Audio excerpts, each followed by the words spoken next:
I thought I was just venting to my sister, but when my husband overheard me say I'd never choose him again, he walked out, and this time, he might be gone for good. I remember the moment like it just happened, burned into my memory like a scar I can't cover up. My name's Lindsay. I'm 32 years old, and I can honestly say I ruined the best thing in my life with one careless sentence. It was just a regular evening, nothing special. My sister, Danny, had come over to sit with me in the kitchen while I chopped vegetables for dinner.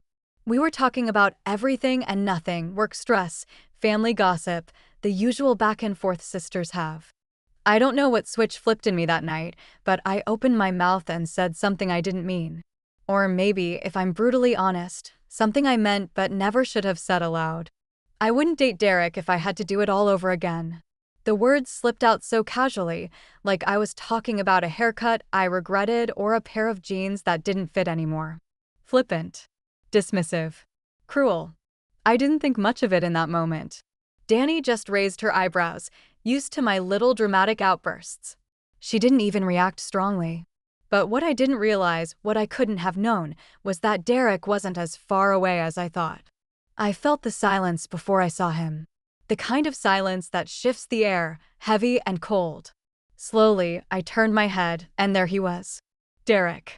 Standing in the doorway. He didn't yell. He didn't argue. He didn't even ask me to explain.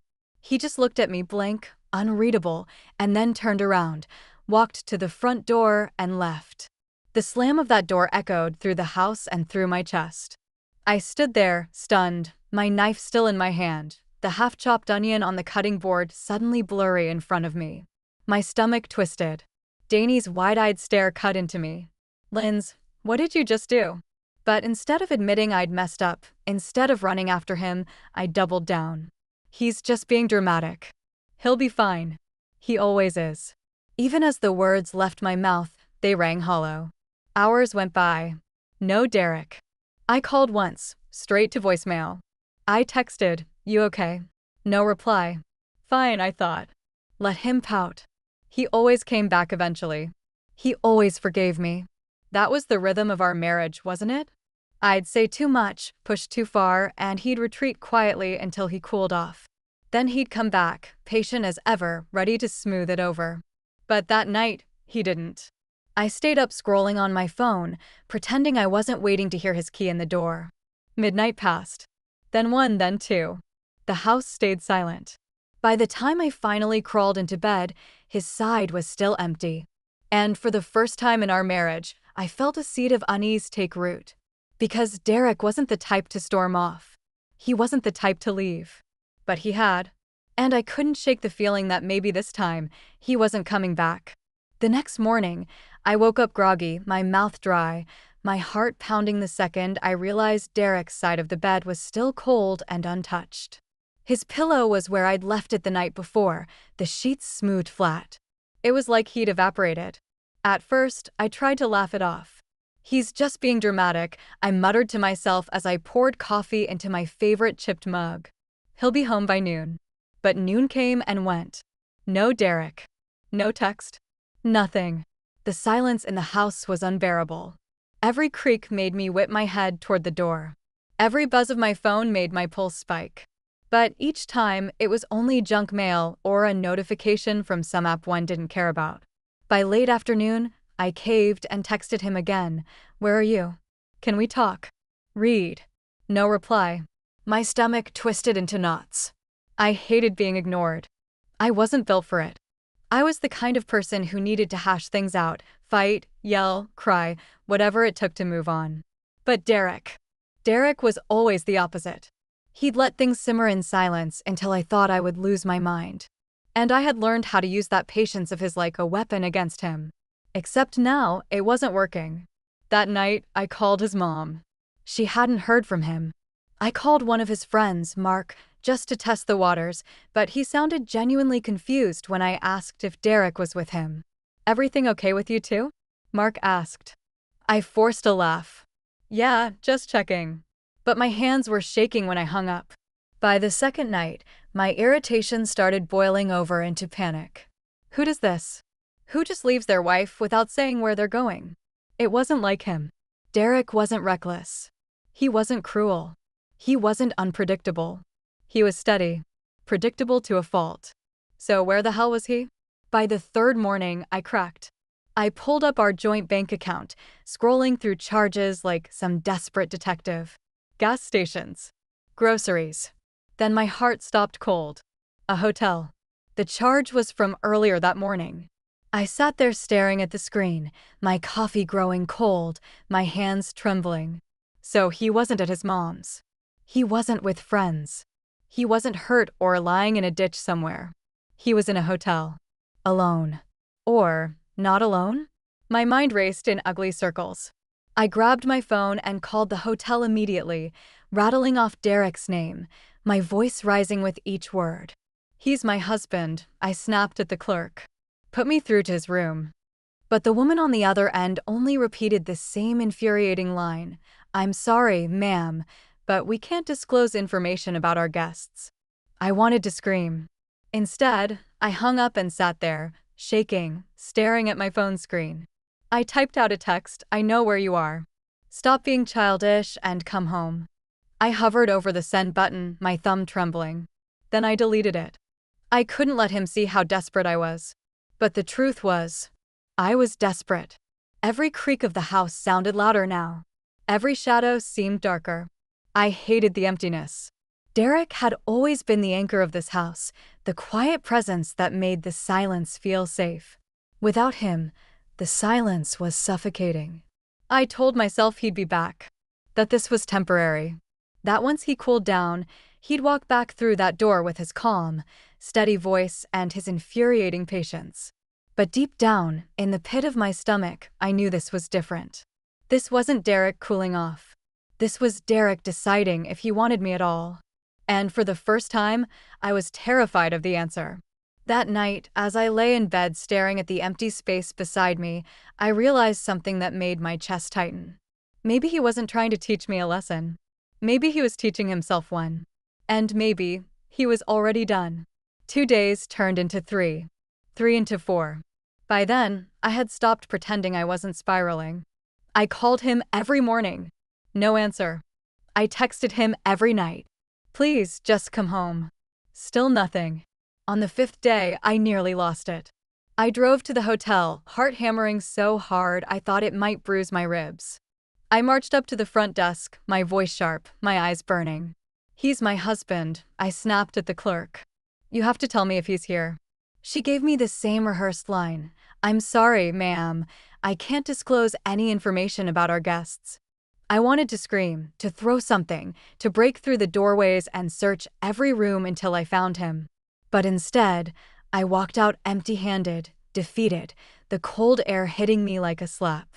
I sat in my car for nearly an hour, staring at the steering wheel, trying to swallow the panic rising in my throat. What if this wasn't about cooling off? What if this was the end? That night, I didn't sleep. I lay in the dark house, staring at the ceiling, flinching at every sound outside. And then, just as dawn broke, I heard it. The front door. The soft click of it opening. I bolted upright in bed, heart racing. Footsteps. Slow. Steady. And then there he was, Derek, standing in the doorway of our bedroom, his face unreadable, his bag slung over his shoulder.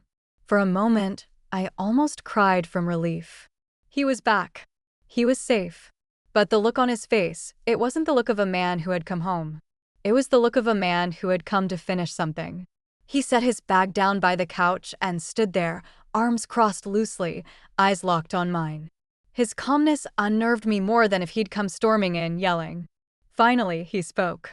His voice was steady, almost cold. "We need to talk." I tried to sound casual, even though my throat was tight. "Yeah, no kidding. You've been ghosting me for nearly a week." He didn't rise to my tone. He just sat down on the couch and gestured for me to sit too. I stayed standing, leaning against the counter like I didn't care. "So, you gonna explain why you thought disappearing was better than acting like an adult?" He sighed, rubbing his hands together slowly, like he was trying to keep them warm. "I needed space. Time to think. To figure out how I could even look at you after what I heard." I rolled my eyes. "Oh, come on, Derek. Are we really doing this?" You overheard one private thing I said to my sister, and you act like it's the end of the world." His eyes narrowed. His voice sharpened just slightly. "It wasn't just one thing, Lindsay. You said you'd never date me. That if you could go back, you wouldn't choose me." The room went still. And before I could stop myself, the words flew out of my mouth, sharp and reckless. "Well, maybe I wouldn't." The second they left my lips, regret burned in my chest. But pride pushed me to double down. "You've changed, Derek. You're not the same guy I married. You've gotten lazy. You've let yourself go. You don't even try anymore. Can you really blame me for feeling like this?" He didn't explode. He didn't shout. He just sat there, blinking slowly, his face pale. And then, in a voice barely above a whisper, he asked, "So that's it? You think I'm fat and ugly, and that's why you regret me?" Something inside me twisted, but instead of admitting I was wrong, I scoffed. "Don't twist my words. I didn't say I didn't want to be with you. I said maybe, if I could go back, I'd have chosen differently. That's not the same thing." He leaned back, his expression unreadable. "Sure sounds like it to me." For the first time, there was no softness in his voice. No patience. No gentle buffer. Just cold reality. "And you know what?" he continued. "Maybe you're right. I have changed. I've gotten older. I've gained weight. I've gotten comfortable. But that's marriage, Lindsay. You build a life together. You other change together. That's what I thought we were doing." His words hit me like a punch to the chest, but I couldn't let him see it. My pride flared, ugly and defensive. "Don't make this about me," I snapped. "You think I don't notice how distant you've been? How you barely even talk to me unless it's about bills or groceries? You're not exactly giving me much to be excited about either." He shook his head slowly, his eyes narrowing. "So now it's my fault you disrespected me? My fault you told your sister you wish you'd never chosen me?" The heat in my cheeks burned, but I spat back anyway. "If you put in more effort, if you actually tried, worked out, acted like the man I married, I wouldn't feel like this." That was when it happened. For the first time in years, Derek stood up. Tall, straight, solid. He looked me dead in the eye, and his voice was steady, quiet, terrifying in its calm. "You know what, Lindsay? This says more about you than it does about me." My stomach dropped. "What's that supposed to mean?" His answer came sharp and clear. "It means you don't see what you have. You've got someone who stood by you through every impulsive decision, every reckless moment, every mess you made. Someone who never judged you. And instead of appreciating it, you tear me down. You've changed, Lindsay. And not in a way that makes this marriage worth saving." My throat went dry. My chest squeezed. I wanted to scream at him, to throw the words back, but I couldn't. His calmness crushed me more than his anger ever could. And then he did it. He picked up his bag, slung it over his shoulder, and said, "If you can't see my worth anymore, maybe I shouldn't be here." And with that, he walked to the door. Not storming. Not yelling. Just leaving. Again. And this time, something in his voice told me he might not come back. The sound of the door shutting behind him was like a gunshot in the quiet house. I stood there, frozen, staring at the space where he had just been. My arms were still crossed from our fight, but suddenly they felt heavy, useless, like dead weight hanging from my shoulders. This wasn't supposed to happen. Derek was supposed to forgive me. That's how it had always gone. I'd pushed too far, he'd retreat for a while, but he always came back. Always. But this time, there had been something in his eyes I had never seen before. Finality. The next day, I waited for him to return. He didn't. The day after that, I sent him a long message, paragraph after paragraph, explaining myself, begging him to come back so we could talk, promising I'd try harder. I watched the little read receipt pop up. But he didn't reply. That silence broke something inside me. The house felt unbearable. Every room was a reminder of him, the dent in the couch cushion where he always sat, the coffee mug he always used, the sneakers by the door he hadn't taken with him. Ghosts of him everywhere, but not him. By the end of the week, I was unraveling. I tried calling his mom again. She hadn't heard from him, but her voice was clipped, cautious, like she knew more than she was letting on. His friends either didn't know or were covering for him. Either way, I was shut out. That weekend, he came by. It was Saturday morning, and I was curled up on the couch in sweats, staring blankly at the TV without even realizing what was playing. The sound of a key turning in the front door made me jump. My heart leapt. Finally, he was home. I sat up, ready to greet him with an apology, with anything that might soften his stance. But when Derek walked in, it wasn't the man I remembered. He looked different. His shoulders were squared. His beard was trimmed. His clothes weren't the rumpled, casual ones he usually wore. He looked put together, sharp. He even smelled different, fresh cologne clinging to him, subtle but undeniable. It hit me like a punch. While I had been unraveling, he had been rebuilding. "Hey," I said awkwardly, my voice small. "Hey," he replied flatly, without a smile. He didn't ask how I was, didn't comment on the house, didn't even glance around. He just walked straight into the bedroom and started pulling out boxes. Panic clawed at my chest. "What are you doing?" "Packing," he said simply. I stumbled to my feet, rushing after him. "Packing? Derek, wait, we need to talk." He kept folding his shirts with deliberate care, laying them neatly in the box. He didn't even look at me when he said, "About what?" "You already made it clear how you feel." "That's not fair," I protested, moving closer. "I didn't mean it like that. I was upset, I wasn't thinking." He finally looked up then, and the emptiness in his eyes made my stomach drop. "No, Lindsay. You were thinking. You just didn't think I'd hear it." The lump in my throat grew until I could barely swallow. "I didn't mean to hurt you." "But you did," he said firmly. He set down the shirt in his hands and looked at me, really looked at me, like he was peeling back every layer I'd been hiding behind. "And it's not just about that one comment. It's about everything. The way you talk to me. The way you treat me. It's like I'm never good enough." I shook my head quickly, desperate. "That's not true. I was wrong, okay? I know I was. But we can fix this. We've been through worse." He let out a bitter laugh, one I barely recognized. "Have we? Because I don't think we've ever been through this, Lindsay. I don't think I've ever felt this disrespected, this unwanted. And the worst part? I stayed. I kept trying, even when you made it clear you didn't appreciate me. That's on me. I let it get this far." His words landed like blows, one after another. And for once, I had no defense. "So what then?" I whispered, my voice trembling. "That's it? You're just giving up?" He shook his head, his face calm but resolute. "I'm not giving up. I'm choosing myself. For once. I'm done trying to prove my worth to someone who refuses to see it." My chest caved in. "I can change. I'll do better. I'll be better." He sighed, setting down the box he was holding. "Lindsay, I hope you do. But not for me. For yourself. Because I can't be the one who waits around while you figure it out. I've already spent years trying to make you happy, and all I've gotten is criticism and resentment. I deserve better." Tears stung my eyes, blurring his face. "I don't want to lose you," I choked out. His expression softened for a moment, just barely, but then he shook his head. "You already did." He picked up the box, walked past me, and carried it out the front door. I wanted to run after him, to beg, to throw myself at his feet. But something inside me froze. Because I knew it was useless. He was gone.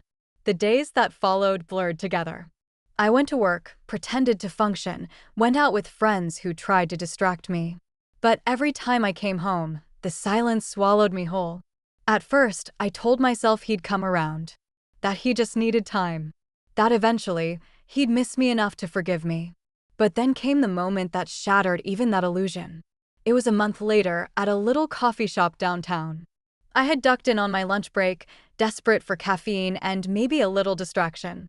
And there he was. Derek. Sitting at a corner table. With a woman. She wasn't glamorous. She wasn't the kind of woman you'd see in magazines. But she had this effortless beauty about her, natural, calm, easy. She was smiling at him, laughing at something he said, and the sight of it made my stomach twist. Because Derek was laughing too. Not the forced, polite chuckle he gave me when I pushed too hard. Not the weary sigh laugh he used to give when I said something sharp.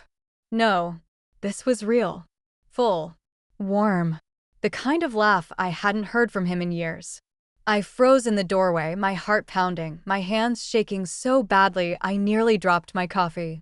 For a moment, I thought about walking over, reminding him that I was still his wife. But when his eyes lifted and landed on me, something in me broke. Because he didn't look angry. He didn't look guilty. He didn't even look sad. He just gave me a small nod. A simple acknowledgement. And then he turned back to her.